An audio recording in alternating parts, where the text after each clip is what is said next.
Hey everyone, this is Jen and you're watching BPD Woman.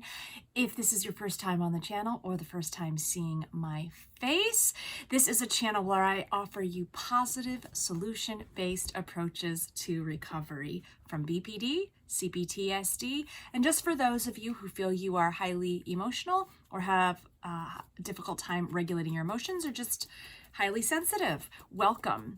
I am not a therapist or a doctor or a psychologist. However, I can offer you one perspective that those other folks cannot, which is, what is it like to live with borderline personality disorder?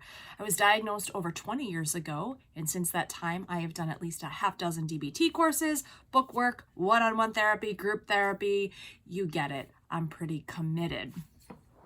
If you haven't done so already, please like, share, subscribe, and if you don't do any of those things, please comment below because your comments really help me and I think help others. Today is the first time I'm doing a new video in about 5 or 6 weeks,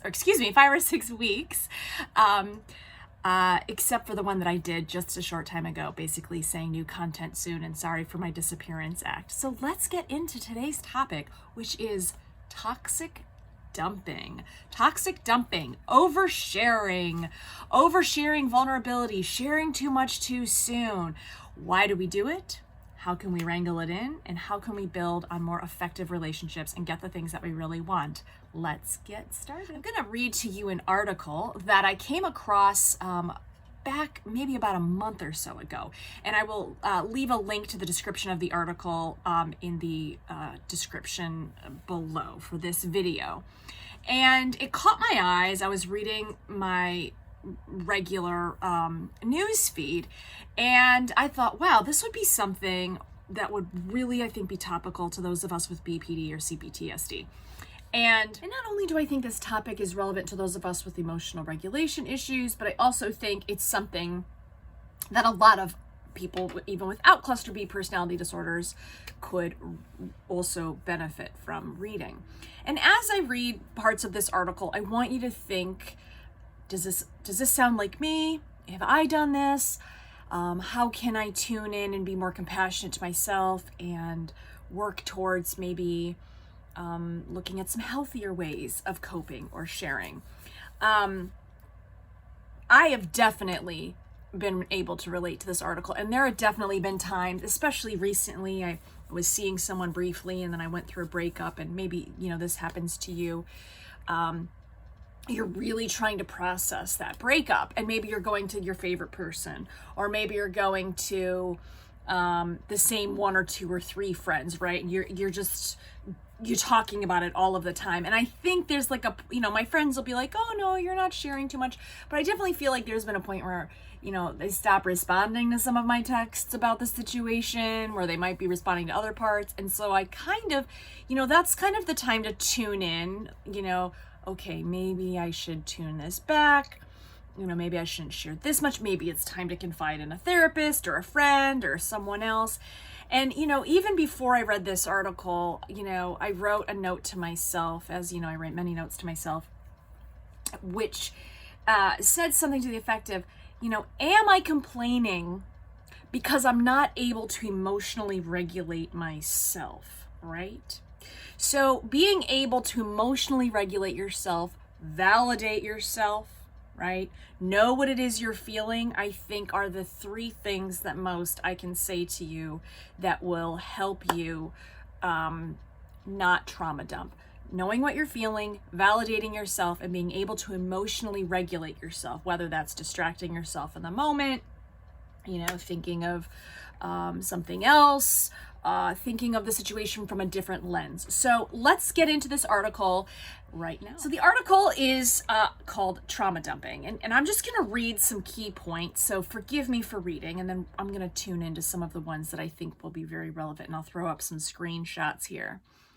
And again, the link to the article will be in the description of the video below. Problem shared is a problem have, but share too many problems and you could be at risk of trauma dumping, an expert has warned.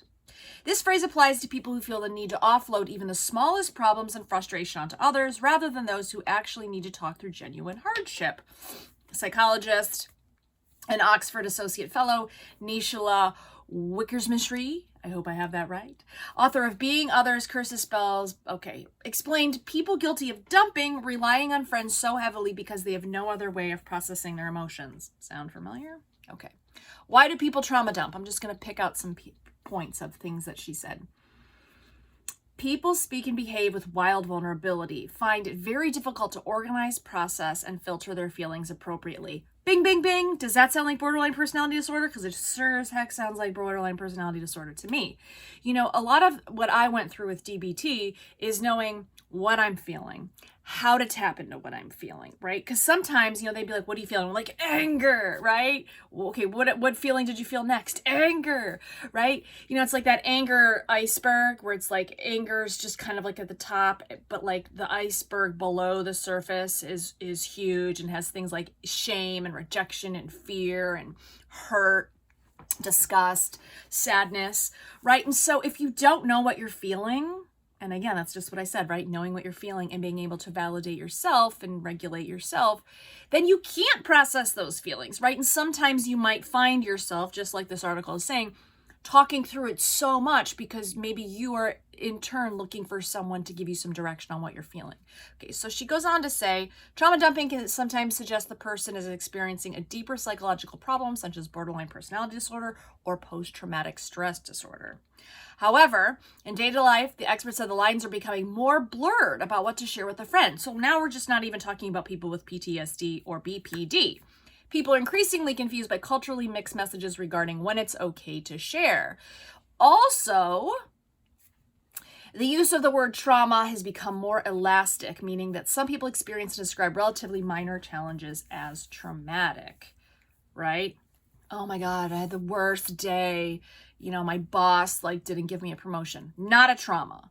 A disappointment for sure, but not a trauma. Okay. Okay. People should recognize the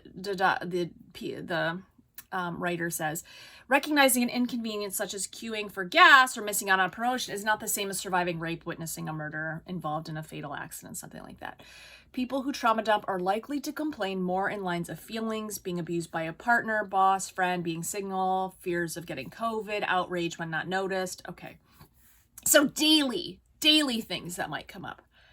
Oversharing, she says, also has become the norm. Very true. You know, if you take the baby boomer generation, or the greatest generation who were their parents, very close to the chest, right? Like, you know, much more stiffer up lip. We don't share our feelings. My generation, Generation X, we really started to open the door and be like, yeah, we go to therapy, right? Definitely millennials and Gen Z, way, you know, I think over the line sometimes with sharing. She says over-emoting is encouraged now. It's become the norm, especially in social media, talk, and a mountain of reality shows, right? So it's normalized. The amount of how much you can share all of the time is become normalized. And just because it's normalized doesn't mean it's healthy or effective, okay? Yet in some places, like schools and workplaces, feelings are not nurtured. Okay. She explains trauma dumping also is a consequence of what she calls the threat brain. Now, this is directly tied to trauma. The threat brain is the part of our emotional system that is alert to and responds to danger. Ding, ding, ding. Does that sound like borderline personality disorder? Because it sounds like trauma and hypervigilance to me, right? Hypervigilance, the constant state of being aware and tuned in to either real or perceived dangers around you. An overactive threat brain will flood us with powerful feelings and thoughts, which if we do not soothe and contain, eventually spill out in daily life. Again, going back to self-soothing.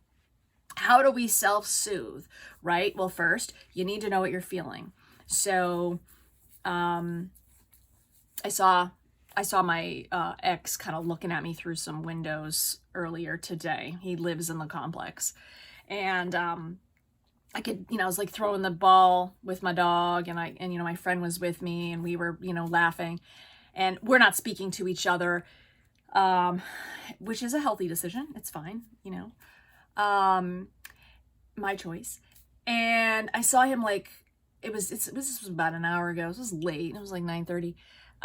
I could see him like moving the blinds, like seeing like what we were doing. And, you know, part of me wanted to be like, stop fucking looking at me. Like, go mind your own business. Like, that was kind of like initially, because there's no reason, because he heard me call my dog's name and he knows my dog's name. I don't know what he was doing, but it kind of annoyed me because first I was like, what are you watching me? And then I was like, oh, what does he think I'm being too loud? Right. And so like, I almost started to say something to my friend, but I caught myself and I was like, okay, what am I feeling? Right. Because I know I'm feeling dysregulated, but how can I contain or soothe this moment? And so I sort of, you know, I began to come up with some explanations possibly for his behavior. Maybe he was worried about my dog. Maybe he wanted to take a look out at me. You know, maybe it wasn't him at all. Maybe it was just his, I'm pretty sure it was him.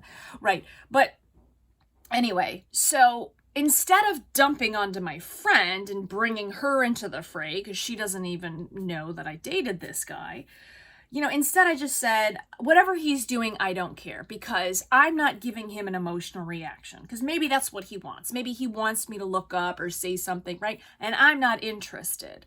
So even though it sort of annoyed me, I thought, what do I want out of this situation? Well, what I want out of this situation is to feel emotionally in control. And that means not giving him any energy. And so when she says here, powerful feelings and thoughts kind of overwhelm and flood us, if we don't contain and self-soothe them, they begin to spill out, right?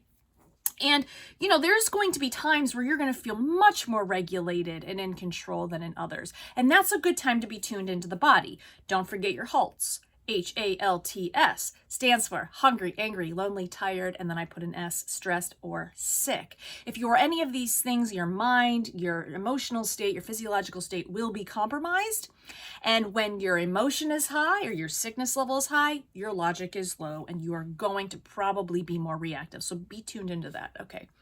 Our threat brain, she says, can be activated by both real and imagined threats, which is for some people, especially relatively minor problems, can feel terrifying. Ding, ding, ding. Does that sound like borderline personality disorder? It certainly does to me. And again, why is that? Well, because, you know, you have been raised most likely in a traumatic and incredibly invalidating environment, which means you haven't learned to trust yourself. You haven't learned to trust your perceptions. You don't know what you feel. You know, your reality has been skewed, or you've been told, no, that didn't happen. Why do you think that, right? Okay. But then she says, people often feel guilty and ashamed because they have shared too much. Yes. Or they've embellished or exaggerated the details of their problem. How many times have you felt afterwards, oh God, why did I say all this? Why did I share this much? Like, you know, or sometimes I'll like have a conversation with someone later and they'll be like, oh yeah, you told me about, you know, like your dad's affair. I'm just making this up. You told me about your dad's affair. And I was like, oh my God, like, did I say that? Like, why did I say that? Right. Or exaggerated the details of a problem. Okay.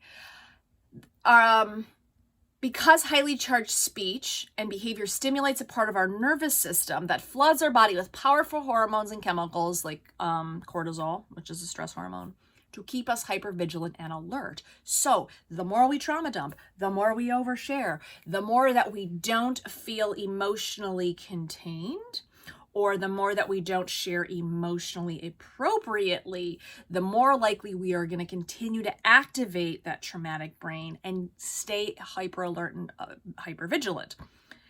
And, you know, I don't know about you, but I can certainly not remain emotionally regulated, nor access effective behaviors and overcome maladaptive borderline behaviors. If I'm in a hypervigilant state, I have to be calm. Okay.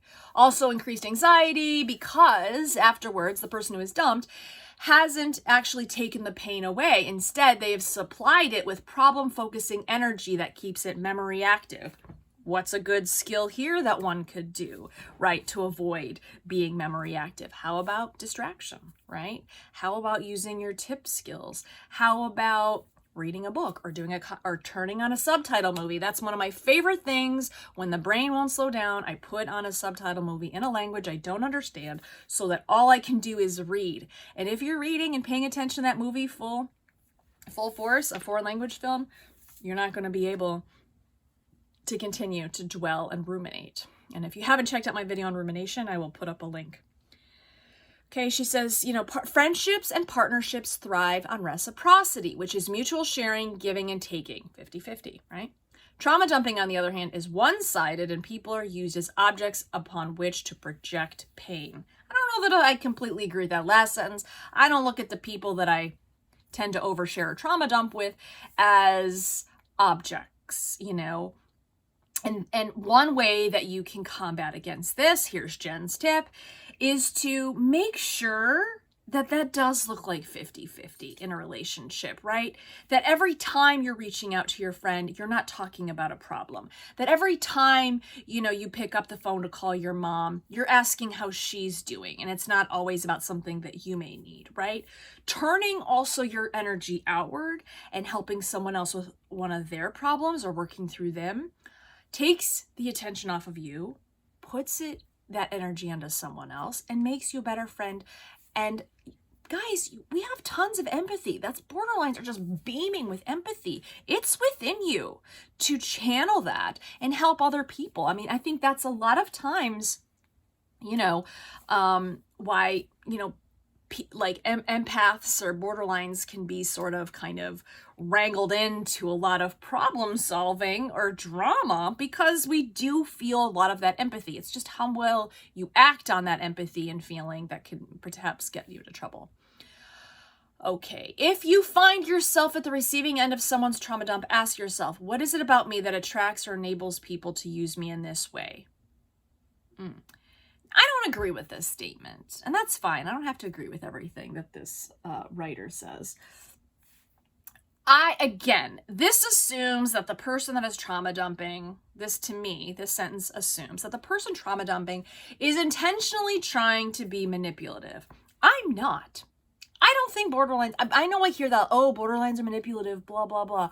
No, I actually think we're just super emotionally dysregulated, and we're trying a way to find, if you don't have the proper skills yet, I think you're just trying to find a way to get regulated or make sense. And a lot of the times, for a long time, especially in my 20s, before I was really deep into my recovery and therapy, I'd be like, what do you think? I'd ask 5 people, what do you think? Am I interpreting the situation correctly? Because you couldn't trust your own reality. But I never thought, let me prey on someone, right? So I don't actually agree with it, but that's fine, whatever. There are ways that you can wrangle in trauma dumping. And in this article specifically, they give tips on how to tell, how to tamper down the amount of trauma dumping someone does to you. So really this article is kind of written more for the person who may be at the receiving end of a lot of the trauma dumping.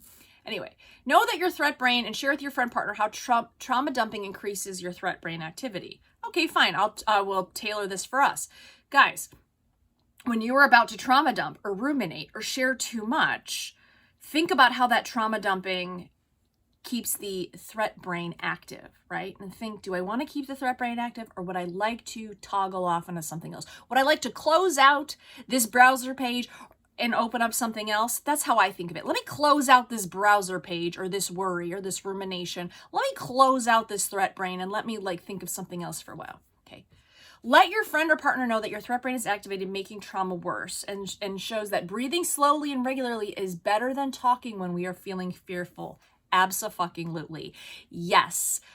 Deep breath. I know it is cliche. You hear it in every therapy group, every therapist, every self-help article, deep breathing. But guys,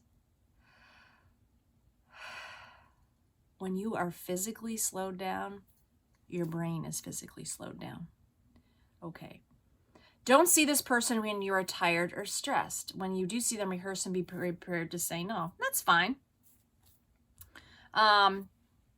If you are feeling, again, hungry, angry, lonely, tired, or sick or stressed, that's probably not a good time for you to talk through your feelings. In some cases, not talk about them, but not over talk about them or trauma dump, like she says. A person who trauma dumps is unconsciously seeking people who have a stronger than average need to be liked or pleased.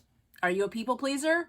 Are you potentially codependent? Because there's a lot of overlap in codependency and borderline. Ask yourself, what did I do as a child that I secured approval, attention, and love from my parents? And consider where you fall on the continuum from submissive, people-pleasing to dominant, right? Well, yeah, guys. I mean, I don't know about you, but I didn't get a lot of security or approval or not the right kind of attention or love or security. So, yes, of course, I don't know what that feels like, you know? If your boat is adrift for 20 years and suddenly you pull into a dock, that's going to feel very different, right? But it's possible. Now, what are some other reasons that you may overshare, right? Well, again, impulsivity and emotional dysregulation are two hallmarks of borderline personality disorder. So, and sometimes like you get caught up in the excitement. You know, one of the viewers here, ZZ, I forget the rest of their handle name, you know, was talking about how they were in a gym and they were getting excited, they were talking to a new friend, and then suddenly they found themselves like oversharing financial information, and then they felt, again, what this article said, some shame and embarrassment, right? And not only did you not solve that problem in that moment, right? You probably started getting some secondary emotions in there that troubled you, but also you potentially maybe, you know,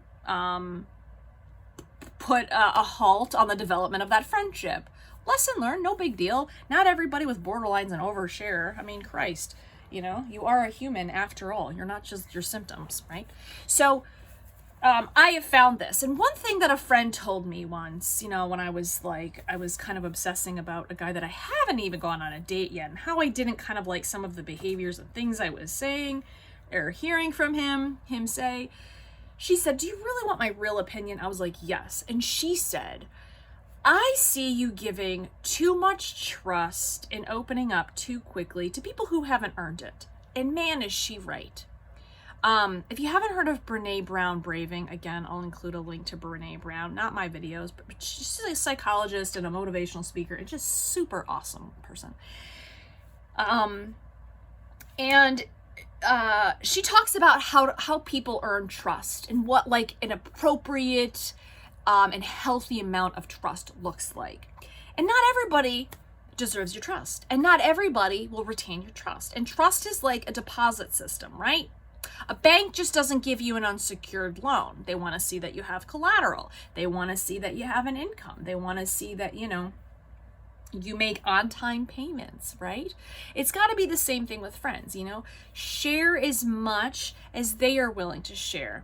And be wary, right? Sometimes people may overshare with you. Does that feel appropriate, right? The excitement of wanting a friend and thinking, oh, this is going really well, that can be very exciting. And it's okay if it doesn't work out. Not every friend is here to stay.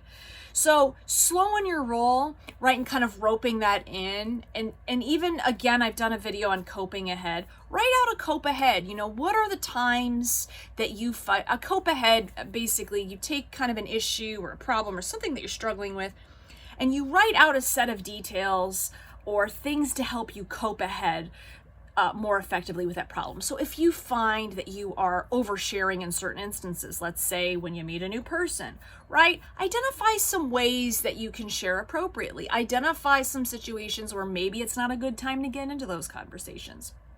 My name's Jen. I hope this video has been helpful. My first longer video, again, in about 6 weeks. If you have any questions or comments, please leave them below. You can always email me, womanbpd@gmail.com. That's WOMANBPD@gmail.com. Email anytime. I may not get right to you, but I will get back to you. I'm also thinking of offering one-on-ones. So if that's something that sounds appealing, let me know. One-on-one. We can just talk. And again, I'm not a therapist. I'm not a psychologist, but I can offer you the wit and wisdom of living with this disorder and working through it. Change is possible. There are setbacks, but progress is not always linear. Up, down, up, down, up, down, but eventually going up. Until I see you next time in everything you do, please be effective. Bye-bye.